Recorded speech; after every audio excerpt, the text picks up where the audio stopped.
You're inside a T-90 when the warning tone screams and the hull bucks under your boots. Do you make it out, or does the turret become a 12-ton frisbee? We're going inside Russia's best tank to see what really happens to the crew on their worst day. The answer hangs on one design choice right below your feet. The T-90 wasn't born from scratch. It's a souped-up T-72 meant to fix a Soviet logistics headache. 3 tanks, T-64, T-72, T-80, meant 3 parts pools and 3 training tracks. Standardizing on one platform promised sanity in war. Russia chose the safer path. Upgrade the T-72 BM and rename it T-90. New label, familiar bones. On paper, the package looked modern. Autoloader, 3-man crew, low profile wrapped in Contact 5 reactive armor, laser warners, smoke launchers, even those red-eyes jammers you've seen in photos, all built to blind or spoof incoming missiles. Crews hoped the ammo would be safer too. We'll test that hope soon. Quick pit stop through the combat record. By 1998, only about 150 T-90s had entered service. Early action came in the Second Chechen War and Dagestan. Russian sources bragged about a T-90 taking 7 RPG hits and still fighting on. Western analysts countered that teams learned to strip Contact 5 by hammering the same spot with multiple launches. Tough, yes. Invincible, not in cities without infantry cover. Syria, 2015, added a viral clip. TOW missile hits a T-90 turret and the tank lives to tell the tale, likely thanks to ERA disrupting the warhead. Then Ukraine changed the playbook. Drones, top attack munitions, and fiber optic guidance found the softest square foot on demand. Crews welded cages, they stacked sandbags. The cat and mouse escalated again. So what actually decides if a crew walks away? Let's open the hatch. Picture a rotating tray under the turret floor. The Autoloader Carousel. It holds 22 ready rounds for the 125mm gun. Soviet ammo comes in 2 pieces, projectile and propellant charge. Early T-90s stuffed roughly 20 extra rounds wherever space allowed around the hull. Some sat in partial magazines, many did not. Think of it like driving with gasoline cans in your living room. Now imagine a hot jet of metal sneaking through the armor. The biggest danger isn't the shell. It's the propellant charges. They ignite fast and create brutal overpressure and heat that triggers the rest of the ammo, most of it high explosive. Result, an internal blast that can punch the 12-ton turret into the sky. That's the jack-in-the-box you've seen in our video about the T-72, and it can happen in seconds or less. Crew survival in that scenario is basically 0. Russia tried workarounds. Later, T-90s stash 8-10 rounds in a turret bustle with blow-off panels to vent a fire away from people. They wrap the Carousel with spall liners and extra armor, fire suppression systems by a few seconds on a good day. Some crews roll with only the 22 in the Carousel and no extras, but sustained fighting eats ammo fast, so units often load more.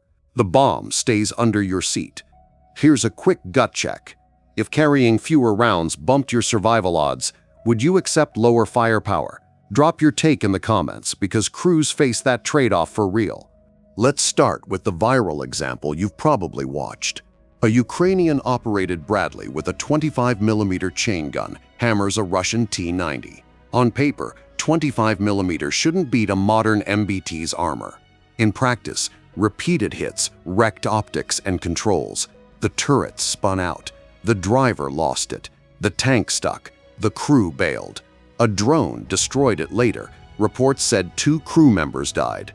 Disable the eyes and hands, and even a heavy tank becomes a pinned target. Tank-on-tank fights usually feature APFSDS, long rods of tungsten or depleted uranium. These don't explode. They kill with raw speed. A penetrator can vaporize metal and fling a tight cone of superheated fragments through the crew space. Sometimes the rod punches clean through. 2 neat holes, nothing blows up, and yet everything living inside is gone. Depleted uranium rods shear in nasty ways and can create pyrophoric dust. Survivors breathe those particles. They don't forget. Even without a full penetration, shock can maim. Overpressure slams eardrums, lungs, and eyes. Spall, razor-edged flakes from the inside of the armor, can shred a crew without an obvious hole outside. Plastics, insulation, and fluids ignite into toxic smoke. Add DU dust, and the air itself hurts. A crew might look okay climbing out. Hours later, the damage shows. Days later, it lingers. Ask yourself this: would you rather face an instant blast or a fire you feel second by second? Tankers fear fire more than explosion. Burns and scarring are a crueler fate. Crews know it. That knowledge rides with them every patrol. Here's the moment that separates a news clip from a survivor's story: the bailout window. If the hit doesn't touch propellant and you avoid a full cook-off, you might get seconds, maybe less, to move. That's where those partial fixes matter. Later T-90s shifted 8 to 10 rounds into a turret bustle with blow-off panels, added spall liners, and wired-in automatic fire suppression. Some crews roll with only the 22 Carousel rounds and stash nothing else. It reduces the chance of a chain reaction, but it doesn't remove it, because the Carousel still sits beneath your boots. If you're the gunner, you're probably the last out. Your world turns into choking smoke and half-working optics. You fight the urge to yank the commander's legs as he squeezes through the hatch. If you're the driver, you live or die on muscle memory. Kill the engine, pop the hatch, don't freeze when you smell the hydraulic fluid flash. Those fire bottles? They buy a couple of seconds at best. Treat them like a final buffer, not a solution. There's a reason crews obsess over mobility kills. Look at the Bradley versus T-90 incident. 25mm shouldn't defeat a main battle tank's armor on paper, yet repeated hits blinded the tank and wrecked controls. The turret spun, the driver lost it, the vehicle crashed, and the crew bailed. A drone finished it off, and 2 crew were later reported killed. You can lose the fight without a single neat penetration, disable the eyes and hands, and a 46-ton beast becomes a stranded bunker. So what's the smart loadout? Viewers argue this a lot. Some say max ammo, max options. Crews often choose the opposite when they can. Run lean, keep it to 22, and trust your logistics. But long patrols and fluid front lines force compromises. 22 rounds isn't much for sustained fighting, and that's the ugly truth. Mid-roll question for you: if dropping 8 extra shells boosted your survival odds, would you take the trade? Tell me below, because tankers do the math every day. Now let's talk about the weapons that break bodies, even when they don't break armor. Start with kinetic energy, APF-SDS, a dart of tungsten or depleted uranium that kills with speed, not explosives. It can punch through and fling a cone of superheated fragments across the crew space. Sometimes you get 2 clean holes in the armor and nothing blows up, yet inside looks like a detonation went off. DU rods are especially nasty. They shear, keep a cutting front, and can throw pyrophoric dust you'll inhale without realizing. Even if the armor holds, the shock can fold you in half. Sudden overpressure smashes eardrums, eyes, and lungs. Spall, razor flakes from the inner armor can shower the crew bay. Plastics, insulation, and fluids ignite into poisonous smoke. Add DU dust, and you've got a toxic fog that settles in the lungs and eyes. A crew can look fine on camera climbing out, then feel the damage hours later. Ask any tanker the fear that stalks their dreams. It's fire. An internal explosion is instant. Fire isn't. You feel every second, the heat at your calves, the sting in your throat, the panic as straps catch. Even when medics pull you out, burns and scarring can be worse than death. That's why crews talk about fire with a different voice. And remember, the T-90's broader track record is a mixed bag shaped by the battlefield's evolution, not just the tank. Drones aim for weak roof spots, tandem charges counter ERA, and units stack cages, sandbags, and plates that help sometimes and sometimes don't. The cat and mouse never stops, and Ukraine showcased it in painful detail. Credit where it's due. The T-90 received better sights, stabilization, and incremental armor upgrades. Later variants added a cage for overhead threats and improved fire control tweaks. Power crept from 8.5 to 1000 HP as engines matured. On paper, it stays a good tank, arguably Russia's best in service. But the core layout never moved. The crew still rides above the ammo carousel, and that single truth keeps deciding outcomes. Now for the ugly trade-offs. The reverse gear is painfully slow, about 2.5 miles per hour, so backing out of a kill zone is harder than it should be. In fast-moving fights, that matters more than a spec sheet suggests. Meanwhile, the battlefield evolved. Tandem charges counter ERA. Drones and fiber-optic guidance pick weak roof spots with scary precision. Crews weld cages, stack sandbags, and hope that today's workaround buys tomorrow's survival. Sometimes it does. Sometimes it just adds weight and false confidence. Quick pulse check. Are tanks obsolete? Not exactly. Ukraine showed that employment beats equipment. Tanks without infantry screens, air defense, and drone overwatch die fast. Tanks inside a combined arms bubble still punch hard and protect people. But for the T-90, one weak link keeps haunting crews, where the ammo lives. Outcome 1. Catastrophic cook-off. A jet of hot fragments finds a propellant charge in the carousel. Pressure spikes, and a chain reaction sets off other rounds, many high explosive. The overpressure and heat blow the 12-ton turret skyward in seconds or less. That's the jack-in-the-box. Survival here is essentially zero. Outcome 2. Mobility or mission kill. External hits trash optics, cables, or controls without punching the armor. Think of the Bradley vs. T-90 example. 25mm shouldn't beat a modern MBT, but repeated impacts blinded the turret, the tank crashed and stuck, the crew bailed, and a drone finished the vehicle.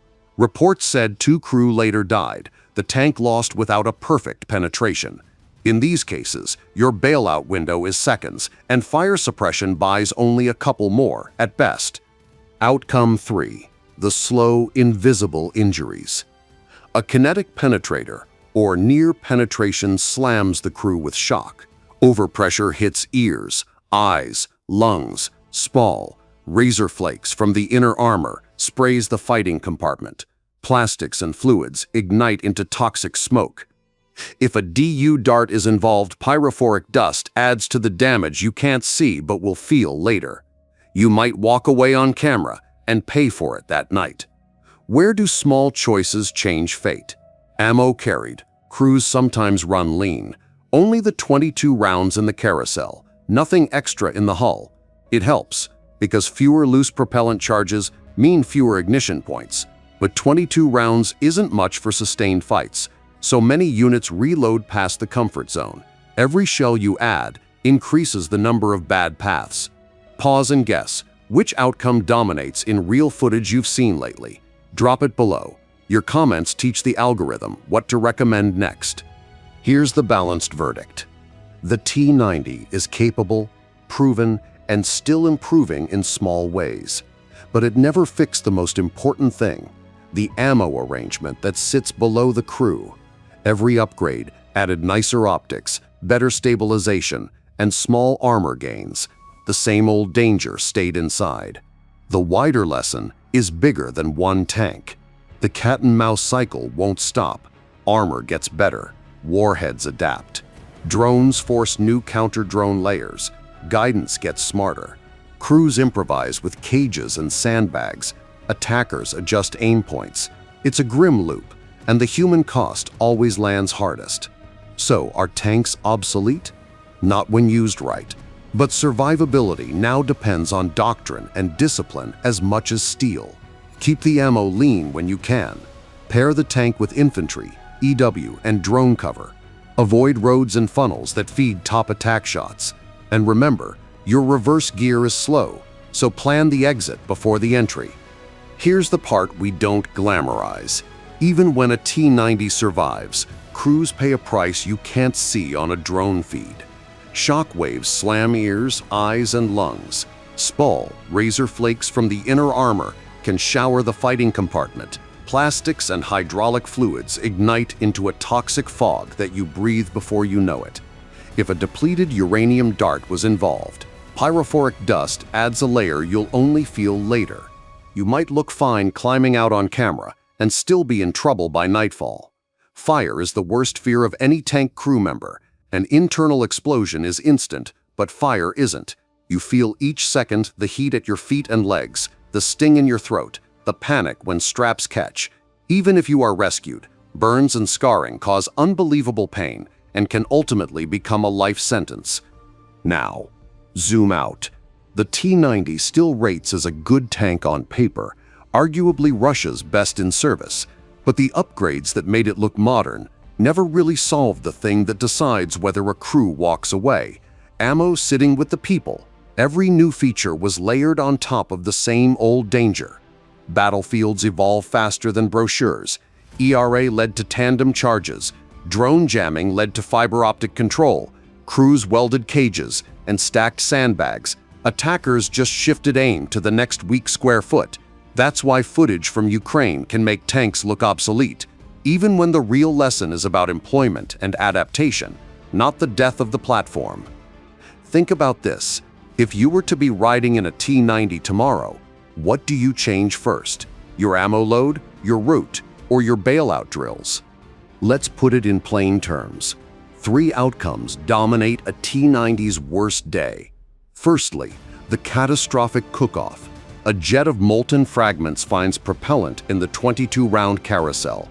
Pressure spikes, and a chain reaction sets off other rounds, many high explosive. The result is the infamous jack-in-the-box, where a 12-ton turret can go airborne in seconds or less. In that scenario, survival is essentially zero. Secondly, the mission or mobility kill. Repeated external hits, smash optics and control runs, spin the turret, and pin the tank even without a clean penetration. That narrow bailout window closes fast, and a loitering drone often finishes the job. Finally, the slow injuries that don't make headlines. Shock and overpressure batter ears, eyes, and lungs, spall razors through the fighting compartment. Plastics and fluids ignite into toxic smoke, and if a DU dart was involved, pyrophoric dust adds damage you won't see until later. You might walk away on camera and pay for it that night. What actually helps? Running lean on ammo whenever you can. Some crews choose only the 22 in the Carousel and keep the hull clear. Later variants shift 8 to 10 rounds to a bustle with blow-off panels, add spall liners, and lean on automatic extinguishers. Those measures buy seconds and reduce ignition points, but they don't move the Carousel. The bomb stays under your boots. So yes, the T-90 improved elsewhere. Optics and stabilization got cleaner. Engines nudged from 850 to 1,000 horsepower, and newer fits added roof cages and FCS tweaks. But the 2.5-mile-per-hour reverse stayed painfully slow, which matters when your survival plan is back out now. Bottom line, the T-90 is lethal inside a combined arms bubble, but today's precision threats punish its core layout outside that shelter. Doctrine and discipline, route planning, infantry screens, drone overwatch, ammo discipline decide as much as steel. Would you trade 8 extra shells for better odds to come home? Young men in the battlefields are facing that dilemma every day. Thanks for watching. If you like this content and want to see more, please like the video, drop a comment below, and don't forget to subscribe.